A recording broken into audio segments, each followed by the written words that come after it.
آپ کا اشارہ ہوتا ہے، ایک کافر کے ہاتھ میں کنکر ہے، وہ اللہ کا کلمہ پڑھنے لگتے ہیں، سرکار کا اشارہ پاتے ہیں تو درخت آپ کے قدموں کی طرف دوڑتے ہوئے چلے آتے ہیں۔ جب یہ دنیا دیکھے گی کہ آپ سورج پر بھی اثر انداز ہیں، آپ چاند پر بھی اثر انداز ہیں، آپ پانی پر بھی اثر انداز ہیں، آپ جانوروں پر بھی اثر انداز ہیں، آپ پتھروں پر بھی اثر انداز ہیں، آپ درختوں پر بھی اثر انداز ہیں، اور اس سب کے باوجود آپ کہتے یہ ہیں کہ لوگوں میں تو صرف بندہ ہوں، میرا رب اللہ ہے، تو لوگ یہ دیکھیں کہ جس بندے کا کمال یہ ہے، اس بندے کو بنانے والا رب کیسا باکمال ہے۔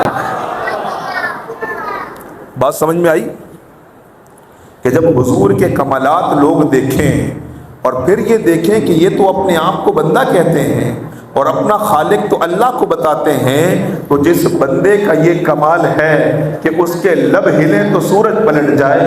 اس کی انگلی کا اشارہ ہو تو چاند دو لخت ہو جائے، اس کی انگلی کا اشارہ ہو تو کنکر کلمہ پڑھنے لگیں، جانور اس کے قدموں کے اندر دوڑے چلے آئیں، درخت جڑوں سے اکھڑ کر اس کی بارگاہ میں آ کر کلمہ پڑھنا شروع کر دیں، جس بندے کا یہ کمال ہے اس بندے کا رب کتنا باکمال ہوگا کہ سر سے لے کر پاؤں تک تنویر ہی تنویر ہے، سر سے لے کر پاؤں تک تنویر ہی تنویر ہے، گفتگو سرکار کی قرآن کی تفسیر ہے۔ ارے سوچتی تو ہوگی دنیا مصطفیٰ کو دیکھ کر وہ مصور کیسا ہوگا جس کی یہ تصویر ہے، جس کی یہ تصویر۔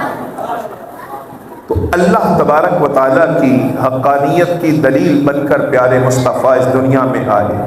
اور ایسی دلیل بن کر آئے جس نے پیارے مصطفیٰ کو دیکھا وہ آپ کے حق اور سچ ہونے کا گرویدہ اور دیوانہ ہو گیا۔ اللہ تبارک و تعالیٰ نے آپ کو بڑے معجزات و کمالات سے نوازا ہے، لیکن رب کائنات نے آپ کو جو جسم منور عطا فرمایا، جو جسم تابہ عطا فرمایا، آپ کو جو حسن والضحیٰ عطا فرمایا، آپ کا وجود پاک، آپ کا جسم منور اللہ کی حقانیت کی سب سے بڑی دلیل ہے۔ رب کائنات نے تمام تر خوبیوں کے اندر آپ کے جسم منور کو ایسا تاباں درخشندہ بنایا ہے کہ آپ کا چہرہ والضحیٰ اللہ کی وحدانیت کی دلیل، آپ کا حسن والضحیٰ اللہ تبارک و تعالیٰ کی وحدانیت کی دلیل ہے، اللہ کی حقانیت کی دلیل ہے۔ عزیزان گرامی، فقط ایک دو مثالیں اس پر بیان کر کے پھر بات کو انشاءاللہ مکمل کریں گے۔ ہم نے یہاں تک بات یہ کی کہ حضور کی ذات اللہ کی حقانیت کی دلیل ہے۔ جس نے حضور کو دیکھا وہ دیکھ کر ہی حضور کے سچے ہونے کا اقراری ہو گیا، حضور کے صادق اور امین ہونے کا اقراری ہو گیا۔ تو اس روئے زمین پر اللہ کی حقانیت کی سب سے بڑی دلیل خود ذات مصطفیٰ صلی اللہ علیہ وسلم۔ جب آقا کریم صلی اللہ تعالی علیہ وسلم نے اپنے صحابہ کے ساتھ مکہ المکرمہ سے مدینہ المنورہ کی طرف ہجرت فرمائی، آپ جب مدینہ منورہ میں گئے تو مدینہ منورہ میں حضور کی آمد سے پہلے یہود و نصارہ رہتے تھے۔ جب سرکار کی تشریف آوری مدینہ منورہ کے اندر ہوئی اور سرکار کے اخلاق حمیدہ، سرکار کی سنت مبارکہ، سرکار کا عالی شان اخلاق لوگوں نے دیکھا، لوگ حضور کی بارگاہ میں آتے اور حضور کے اخلاق سے متاثر ہو جاتے۔ آقا کریم صلی اللہ تعالی علیہ وسلم کو رب کائنات نے جو اخلاق عظیم کی بلندیاں عطا فرمائیں، لوگ آپ کے کردار کے، آپ کی سیرت بے مثال کے، آپ کے اخلاق ذیشان کے ایسے دیوانے ہوتے کہ پہلی مرتبہ آپ کی بارگاہ میں آتے، آپ کا کلمہ پڑھتے اور مسلمان ہو جاتے۔ پہلی مرتبہ حضور کے پاس آتے، کلمہ پڑھتے، مسلمان ہو جاتے۔ یہود و نصارہ بڑے پریشان ہوئے کہ یہ جو نیا مذہب آیا ہے، یہ جو نئے دین کے دعوے دار آئے ہیں، ان سے یہود و نصارہ میں بڑی بے چینی پھیلنے لگی، بڑے یہود و نصارہ پریشان ہونے لگے۔ تو مدینے کے یہودیوں نے یہ کیا کہ آپس میں یہ طے کیا، میں بات آپ کو یہ سمجھانا چاہتا ہوں کہ حضور کا صرف چہرہ ہی بہت بڑی دلیل تھا، حضور کا چہرہ ہی بہت بڑی دلیل تھا، ہم یہ بات سمجھانا چاہتے ہیں۔ تو یہودیوں نے آپس میں یہ طے کیا کہ ہم اپنے چند لوگ تیار کریں گے، وہ لوگ ان نئے نبی کے پاس جائیں گے، جا کر مشکل سے مشکل سوالات کریں گے، مشکل سے مشکل اعتراضات کریں گے، اور اپنے سوالات اور اعتراضات کے ذریعے انہیں نیچا دکھانے کی کوشش کریں گے تاکہ ہم یہ ثابت کر سکیں کہ ہمارا مذہب یہودیت یہ سچا مذہب ہے۔ ہم انہیں جھٹلانے کی کوشش کریں گے۔ جو لوگ تیار کیے گئے ان لوگوں میں حضرت عبداللہ ابن سلام رضی اللہ تعالیٰ عنہ سرکار کے صحابی، جو ابھی یہود مذہب کے بہت بڑے عالم تھے، وہ خود بیان کرتے ہیں کہ مجھے بھی اس کام کے لیے آمادہ کیا گیا کہ میں حضور کی بارگاہ کے اندر جاؤں گا اور جا کر حضور سے سوالات کروں گا، حضور کی بارگاہ میں جا کر اعتراضات کروں گا، حضور کو جھوٹا معاذ اللہ اور نیچا دکھانے کی کوشش کروں گا۔ میں نے اپنے سوالات تیار کر لیے، اپنے دلائل کو میں نے تیار کر لیا۔ اچھی طرح تیاری کرنے کے بعد میں نے آج تک سرکار کو دیکھا نہیں تھا، حضور کے حسن والضحیٰ کا آج تک میں نے جلوہ نہیں دیکھا تھا۔ میں اپنے سارے دلائل تیار کرنے کے بعد پہلی مرتبہ جب بارگاہ مصطفیٰ میں داخل ہوا اور میری نگاہوں نے چہرہ والضحیٰ کو پہلی مرتبہ دیکھا، میں سارے دلائل بھول گیا، سارے سوالات بھول گیا، سارے اعتراضات بھول گیا۔ بلا ساختہ میری زبان سے نکلا، لیسا ھذا بوجہ الکذاب، لوگوں یہ چہرہ کسی جھوٹے کا نہیں ہو سکتا۔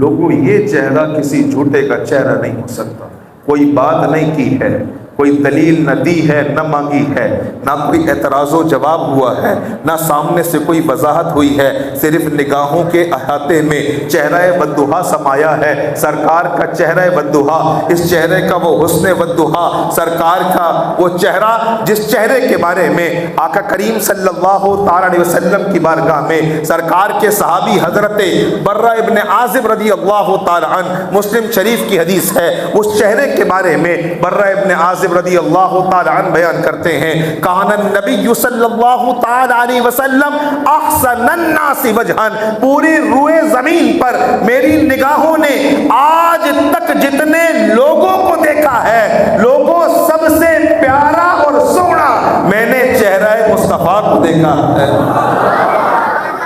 چہرہ مصطفیٰ کو سب سے پیارا اور سونا دیکھا ہے۔ حضرت ابو ہریرہ رضی اللہ تعالیٰ عنہ بیان کرتے ہیں، فرماتے ہیں اذا کان النبی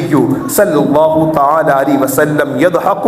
یتلألأ فی الجدر، حضرت سیدنا ابو ہریرہ رضی اللہ تعالیٰ عنہ بیان کرتے ہیں کہ ہم حضور کی محفل کے اندر بیٹھے ہوتے تھے، اور جب کبھی برسبیل تذکرہ کوئی بات چل نکلتی تھی اور کسی بات میں حضور فرحت و سرور محسوس کرتے تھے، خوشی و تازگی محسوس کرتے، اور سرکار کے چہرے مبارک پر تبسم زیادہ بڑھ جایا کرتا تھا۔ آپ کا تبسم جب بڑھتا اور آپ اتنا تبسم فرما دیتے، آپ اتنا مسکرا دیتے کہ آپ کے لب مبارک ایک دوسرے سے جدا ہوتے، اور ان لبوں کے درمیان سے آپ کے دندان مبارک جب ظاہر ہوتے، اذا کان النبی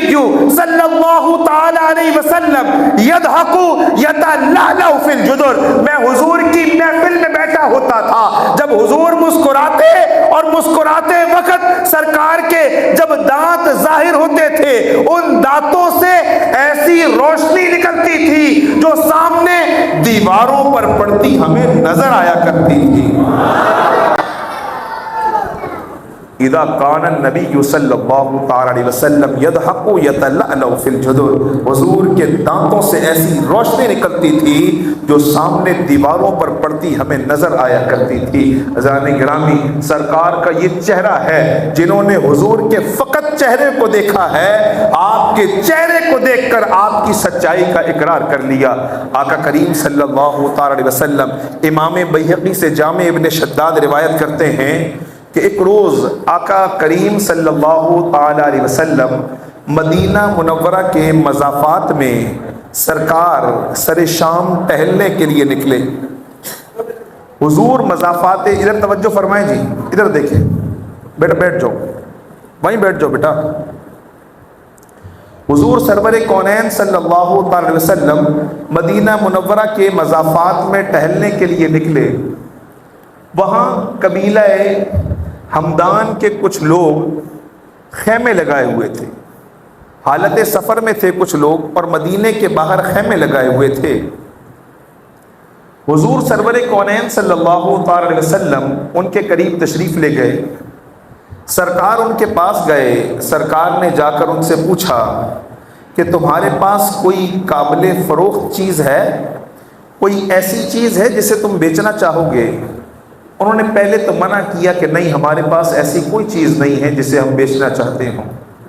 ان کا ایک اونٹ کھڑا ہوا تھا، حضور نے پوچھا کہ اس اونٹ کے بارے میں تمہارا کیا خیال ہے، کیا تم یہ اونٹ بیچنے کے لیے تیار ہو؟ وہ لوگ اونٹ بیچنے کے لیے تیار ہو گئے۔ پھر سرکار نے اس کی ایک قیمت بیان فرمائی، کیا تم اتنی قیمت میں یہ اونٹ دو گے؟ 5 یا 7 وسق کھجوریں، وہ اس قیمت کے اوپر اونٹ بیچنے کے لیے تیار ہو گئے۔ پھر آقا کریم صلی اللہ تعالی علیہ وسلم نے فرمایا کہ بات ایسے ہے کہ میں اپنے گھر سے کچھ خریدنے کے لیے نہیں نکلا تھا،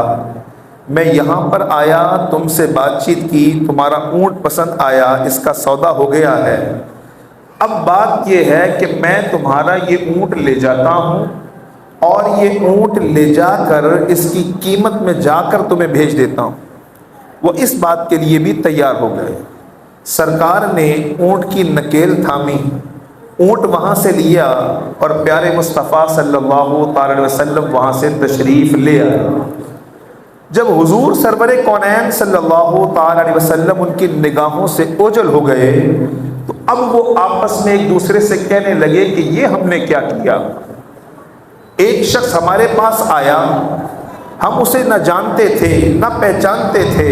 اس نے ہم سے اونٹ خریدنے کی بات کی، ہمارا اونٹ بیچنے کا ارادہ بھی نہیں تھا، اس کے کہنے پر ہم اونٹ بیچنے کے لیے تیار ہو گئے، اس نے قیمت بیان کی، اسی قیمت پر ہم وہ اونٹ دینے کے لیے تیار ہو گئے، اس کے بعد اس نے قیمت بھی نہیں دی اور اونٹ لے کر چلا گیا ہے، قیمت بھیجنے کا وعدہ کیا ہے۔ اب اگر اونٹ تو وہ لے گیا ہے، اب اگر اس نے ہمارے اونٹ کی قیمت کو نہیں بھیجا تو ہمارے اونٹ کی قیمت کا ضمانتی کون ہوگا؟ ہمارے اونٹ کی قیمت کا ضامن کون ہوگا؟ جب وہ یہ باتیں کر رہے تھے، انہی کے خیموں میں سے، پیچھے خیمے سے ایک عورت پردہ اٹھاتی ہے، اور پردہ اٹھا کر بآواز بلند یہ اعلان کرتی ہے، الا انا ضامنۃ لثمن جملکم، سنو تمہارے اونٹ کی قیمت کی ضمانت میں دیتی ہوں، تمہارے اونٹ کی قیمت کی ضمانت میں دیتی ہوں۔ تو وہ اس سے پوچھنے لگے کہ کیا تو اس شخص کو جانتی ہے، اسے پہچانتی ہے، تجھے اس کا نام معلوم ہے، اس کا علاقہ پتہ ہے، اس کے قبیلے کے بارے میں پتہ ہے؟ تو وہ کہنے لگی کہ نہیں نہیں، نہ میں اس شخص کو جانتی ہوں، نہ اس کے قبیلے کو جانتی ہوں، نہ اس کے علاقے کو جانتی ہوں، نہ میں پہلے کبھی یہاں آئی ہوں، نہ اس کے بارے میں مجھے کوئی اور تعارف ہے، میں تو صرف اتنا جانتی ہوں، وجہ الرجل کالقمر لیلۃ البدر، تم نے اس کا چہرہ نہیں دیکھا؟ کتنا حسین چہرہ تھا، ارے اس کا چہرہ تو چاند جیسا چہرہ تھا، صرف چاند جیسا نہیں، چودھری کے چاند جیسا چہرہ تھا۔ اللہ نے جتنے اتنا حسین بنایا ہو، وہ ایک اونٹ کے لیے کبھی کسی کے ساتھ دھوکہ نہیں کرے گا۔ جسے اللہ تبارک و تعالیٰ نے اتنا حسین بنایا، اتنا سونا بنایا ہو، اتنے سونے چہرے والا،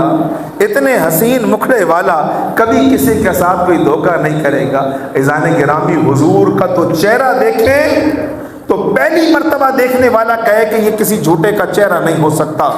حضور کا چہرہ دیکھ کر لوگ کہیں کہ اس چہرے والا کبھی دھوکہ نہیں کر سکتا۔ ہم ذرا اپنے کردار کو دیکھیں، اپنے اعمال کو دیکھیں، جس نبی کی ہم امت ہیں، ہمیں جس نبی کی سیرت پہ چلنا تھا، جس نبی پاک کی سنت پر ہم نے عمل پیرا ہونا تھا۔ عزیزان گرامی، بس آخری بات یہ ہے، ہمیں حضور کی ہر سنت پہ عمل پیرا ہونا ہے۔ ہم میلاد پاک سرکار کا مناتے ہیں، اللہ تبارک و تعالیٰ نے سرکار کو کئی ایک خوبیاں اور کمالات عطا فرمائے ہیں۔ آقا کریم صلی اللہ تعالیٰ علیہ وسلم کو اللہ تبارک و تعالیٰ نے جہاں کئی ایک خوبیاں اور کمالات عطا فرمائے ہیں، ان میں سرکار کی ایک خوبی یہ ہے کہ آقا کریم صلی اللہ تعالی علیہ وسلم جہاں کائنات میں سب سے زیادہ حسین و جمیل ہیں، وہیں اللہ کی ساری کائنات میں سرکار سب سے زیادہ بہادر اور دلیر بھی ہیں، سب سے زیادہ بہادر اور دلیر بھی ہیں۔ حضور سرور کونین صلی اللہ تعالی علیہ وسلم نے اپنی 23 سالہ تبلیغی زندگی کے اندر، حضور نے اپنی 23 سالہ تبلیغی زندگی کے اندر جہاد کا جھنڈا 83 مرتبہ بلند کیا گیا۔ کتنی مرتبہ؟ 83 مرتبہ حضور کی 23 سال کی زندگی کے اندر۔ اس ملک کو بنے تقریباً کم و بیش 80 سال کے قریب ہونے والے ہیں، اور صرف 4 جنگیں ہوئی ہیں۔ حضور کی 23 سالہ زندگی کے اندر 83 مرتبہ جہاد کا جھنڈا بلند کیا گیا ہے۔ آقا کریم صلی اللہ علیہ وسلم، مولا علی رضی اللہ تعالیٰ عنہ فرماتے ہیں کہ جب جنگ پوری طرح گرم ہو جاتی اور اتنی سخت ہو جاتی کہ بڑے سے بڑے بہادر کی آنکھیں بھی پتھرا جاتی تھی، ایسی جنگ میں بھی پیارے مصطفیٰ پوری دلیری کے ساتھ اور استقامت کے ساتھ ڈٹے رہتے تھے۔ حضور محاذ پر ڈٹے رہتے تھے۔ حضرت مولا علی رضی اللہ تعالیٰ عنہ بیان کرتے ہیں کہ ہم اپنے زمانے میں سب سے زیادہ بہادر اسے سمجھتے تھے جو جنگ کے اندر حضور کے زیادہ قریب کھڑا ہو کے لڑتا تھا۔ حضور کے قریب کھڑے ہو کے لڑنا یہ بڑی بہادری کا کام تھا کہ جنگ میں سب سے زیادہ مشکل محاذ وہاں ہوتا تھا جہاں پیارے مصطفیٰ ہوتے تھے۔ حضور اتنی دلیری کے ساتھ جنگ میں لڑتے تھے، اتنی بہادری کے ساتھ جنگوں میں کھڑے ہوتے۔ حضور کفار کو للکارا کرتے تھے، انا النبی لا کذب انا ابن عبد المطلب، اے سنو میں اللہ کا نبی ہوں، یہ بات سچ ہے، جھوٹ نہیں ہے، اور مجھ سے لڑنے آ رہے ہو، یاد رکھنا میں عبد المطلب کا بیٹا ہوں۔ حضور للکارا کرتے تھے کفر کو۔ آج حضور کی سنت پر چلتے ہوئے ہم نے کفر کو للکارنا تھا، ہم نے کفر کی آنکھوں میں آنکھیں ڈالنی تھی۔ آج ہم یہود و نصارہ کے سامنے صرف جھکے ہوئے نہیں ہیں، ہم لیٹے ہوئے ہیں۔ پوری دنیا کے اندر آج غزہ کا جو حال ہے، فلسطین کا جو حال ہے، آج امت مسلمہ ان کے لیے کچھ کرنا تو دور کی بات ہے، ہم ان کے لیے مؤثر آواز بھی نہیں اٹھا رہے ہیں۔ حضور کی سیرت، حضور کی سنت، حضور کی تعلیمات ظلم اور زیادتی کے مقابلے میں خاموشی نہیں ہے۔ حضور کی تعلیمات جب ظلم اور زیادتی ہو رہی ہو تو کفر کی آنکھوں میں آنکھیں ڈال کر کفر کو جھنجھوڑنا اور للکارنا، یہ حضور کی سنت مبارکہ ہے، حضور کی سنت مبارکہ ہے۔ عزیزان گرامی، ہم ساری زندگی آقا کریم صلی اللہ تعالی علیہ وسلم کی تعریف کرتے رہیں، آپ کا ذکر پاک کرتے رہیں، آقا کریم صلی اللہ تعالی علیہ وسلم کی حیات طیبہ کو، سرکار کی مدحت کو، سرکار کی عظمت و شان کو بیان کرتے رہیں۔ ہماری زندگیاں ختم ہو جائیں تب بھی ہم حضور کی تعریف کا حق ادا نہیں کر سکتے ہیں۔ ہم حضور کی بارگاہ میں اپنی عاجزی کا، اپنی نیاز مندی کا، اپنی مدح خواہی کا صرف اندراج کروا سکتے ہیں، حضور کی مدح سرائی کا ہم حق ادا نہیں کر سکتے ہیں۔ عزیزان گرامی، عربی زبان کے ایک شاعر نے حضور کی تعریف، مدحت اور نعت میں 10,000 اشعار حضور کی نعت کے اندر بیان کی۔ کتنے؟ عربی زبان میں 10,000 اشعار حضور کی مدحت و نعت کے اندر بیان کی، اور جب 10,000 اشعار لکھ چکا، اپنی زندگی کا ایک حصہ صرف کر چکا، اگلے اشعار میں حضور کی بارگاہ میں وہ یوں عاجزی کرتا ہے، اگر ہم یہاں جتنے لوگ بیٹھے ہیں ساری رات کیا ساری زندگی بھی یہ نعت خوانی کرتے رہیں، حضور کا ذکر کرتے رہیں، تب بھی بارگاہ مصطفیٰ اور حضور کی نعت کا حق ادا نہیں ہو سکتا ہے۔ وہ عربی زبان کا شاعر اپنے اگلے شعروں میں کہتا ہے، یا رسول اللہ آپ کی نعت کی، آپ کی تعریف کی، آپ کی عظمت و شان کی جس سیڑھی پر میں نے چڑھنے کا ارادہ کیا تھا، یا رسول اللہ 10,000 اشعار لکھنے کے بعد اور اپنی ساری زندگی لگانے کے بعد، یا رسول اللہ میں آج بھی اس سیڑھی کے پہلے قدم کے اوپر کھڑا ہوں، پہلے قدم کے اوپر کھڑا ہوں۔ فیضان گرامی، بڑے بڑے محدث، بڑے بڑے مقرر، بڑے بڑے خطیب، بڑے بڑے فقیہ، بڑے بڑے مفتی، انہوں نے اپنی ساری زندگیاں حضور کی مدحت و نعت کے اندر صرف کر دی، اور آخر میں حضور کی بارگاہ میں یہ عاجزی کرتے ہوئے اس دنیا سے چلے گئے کہ یا رسول اللہ ہم نے آپ کی بات کی، آپ کے گھر بار کی بات کی، یا رسول اللہ ہم نے آپ کی گلی، آپ کے محلے، آپ کے مزار کی بات کی، یا رسول اللہ ہم نے آپ کے صحابہ، آپ کے غلاموں، آپ کے یار غار کی بات کی، یا رسول اللہ ہم نے آپ کے عاشقوں، آپ کے غلاموں، آپ کے بلال و عمار کی بات کی، یا رسول اللہ آپ کے چہرہ بددہا اور اس چہرے کے خد و خال کی بات کی، یا رسول اللہ آپ کے قدم مبارک اور ان قدموں کی رفتار کی بات کی، یا رسول اللہ آپ کی زبان مبارک اور اس زبان کی گفتار کی بات کی، یا رسول اللہ اب آپ کی بارگاہ میں ہم کیا عرض کریں، یا رسول اللہ ہماری زندگیاں ختم ہو گئی، ہماری عقلیں عاجز آ گئی، ہمارے علم ختم ہو گئے، یا رسول اللہ زندگیاں ختم اور قلم ٹوٹ گئے، تیرے اوصاف کا ایک باب بھی پورا نہ ہوا۔ اور یہی صورتحال پیر پہلے علی رحمت اللہ تعالی علیہ کی بارگاہ میں پیش آتی ہے تو بے ساختہ پکارتے ہیں، یا رسول اللہ تیری صورت نو میں جان آکھاں کہ جانے جہان آکھاں، سچ آکھاں تے رب دی میں شان آکھاں، جس شان تو شانہ سب بڑھیاں۔ یہی صورتحال سیدی اعلیٰ حضرت کے سامنے آتی ہے تو بے ساختہ حضور کی بارگاہ میں یوں عاجزی کا اظہار کرتے ہیں، یا رسول اللہ سرور کہوں کہ مالک و مولا کہوں تجھے، باغ خلیل کا گل زیبا کہوں تجھے، لیکن رضا نے ختم سخن اس پہ کر دیا، خالق کا بندہ خلق کا آقا کہوں تجھے، آقا کہوں تجھے۔